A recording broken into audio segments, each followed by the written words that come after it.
বিসমিল্লাহির রহমানির রহিম ওয়া মা আরসালনাকা ইল্লা রাহমাতাল লিল আলামিন সাদাকাল্লাহুল আযীম قال النبي صلى الله عليه وسلم من صلى علي واحدة صلى الله عليه وسلم عشرة নবগ্রাম দারুল ফালাহ নয়ন হাফিজি মাদ্রাসা কর্তৃক আয়োজিত 2026 সালের সাংস্কৃতিক অনুষ্ঠানে উপস্থিত আছেন আজকের অনুষ্ঠানের সম্মানিত সভাপতি, মঞ্চে উপস্থিত আছেন সম্মানিত বিচারক মণ্ডলী, আরো উপস্থিত আছেন মেহমানবৃন্দ, আরো উপস্থিত আছেন আমার মাতার তার সমতুল্য শিক্ষক মহোদয়গণ এবং আমার সামনে উপস্থিত আছেন বাংলার দূর দূরান্ত থেকে আগত এলএম বিভাগের ছাত্র ভাইয়েরা ও অভিভাবকবৃন্দ, সবাইকে আমার আন্তরিক সালাম।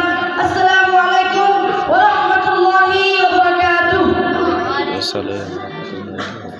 আমি আপনাদের সামনে আল্লাহ রাসূল সাল্লাল্লাহু আলাইহি ওয়াসাল্লাম এর শৈশবকাল নিয়ে কিছু কথা বলবো।